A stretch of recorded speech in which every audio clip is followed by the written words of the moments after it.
Pastoral Tulo. Bisita ko ito sa inyo, no? Kay kabalukitan na may dumaka kamungan ng kaliwas pag ang amon na gid na nakuha kami sa amon nga mga what we call me mga ebidensya, no, sa atong programa ang kabalikat sa hirap tikken nito. Ma'am, ikaw ang asawa ni Sir Danilo, no? Oh, sige. So, may mga akon din, ma'am. O, tamo na nato na ikaw aton kamusta, no? Kay kabalo ka, Duterte mismo. Madalaga ko ng presidente, si Duterte, no? Ang iyang vice, si FMM, si Francis Leo Marcos. Ako si Bongbong Marcos. Ati bahala na siya, no? Okay, so, di kita din sa inyo subong, no? Gapasalamat nga ini kita balay nag-abi-abi na sa aton sa piyak sa inakasubo tungkol sa pagtaliwan ni Sir Danilo. Sa mga kita sa nga video, may mga programa kita, ang atong programa ang uning kabalikat sa Hirap Death Care Ministry, no?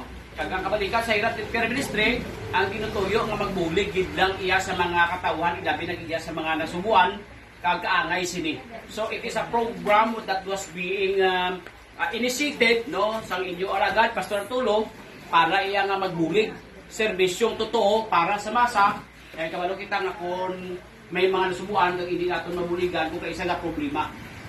Wala ka problema nga nagahibi nga namin nga napaksan kung kaisa nagahibi kung paano mabayadan ang punerarya, no? So di kabalikat sa hirap was being initiated para gid nga makabulig. So Mrs. Asibo, may pangangkot sa museum. Ikaw ang membro sa kabalikat sa Hirap Death Care Ministry. Oh, so mamangkot ko pilang nabayad mo kag servisyon naton si Mr. Asibo? Yung mga 1 na. Okay. So mga abyan, 1,200 ang ilang nabayad, 500 ang membership, kag 200 ang kada bulan sang bayad. So ang ila to nagtan tag 100 pa lang yan. So 1,200 ang aton giservisyo worth 30,000. So basi magtanaw kamo nga daw 30,000 may kay metal casket man eh.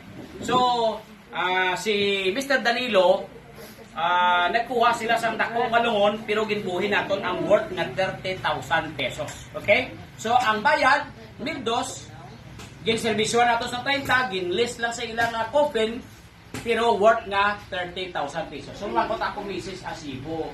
Ang aton mga programa nakabulig man sa inyo? Siyempre, dako ang nabulig. Okay, no? Ay, kagamay na sa ako na bayad, dako ang nalis. Okay, no? So, 1,200 sa nag-igad, ang iyas ni nga utod, kinservisyuhan mo naton ang bayad, 1,100. Gitagaan naton 30,000. So, sa mga nakakita, sining aton nga video, kabay mga positibo lang ta.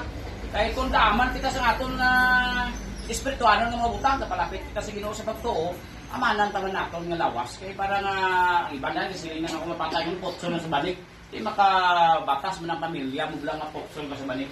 So amoy na ang aton nga kabalikat sa Hirap Death Care Ministry hinhimo naton ini para nga makabuli kita iya sa kumuloy labi na iya sa mga pikado. So mga biyan, it is not a politics, it is a service granted by the Lord kaginhatag sa atong tagituson kaging pasa sa mga katawhan nga nagatilangan sila.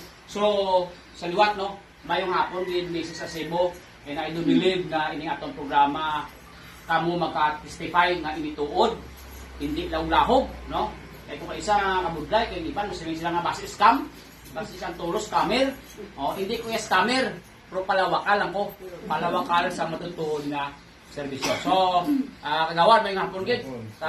Kabay pa, no? Ari, testigos ka man, no? Manakaservisyo kita. Kaya sa inyo nga nagapalamati, mayong hapon, gagang Diyos gid, magpakamayo sa ato na.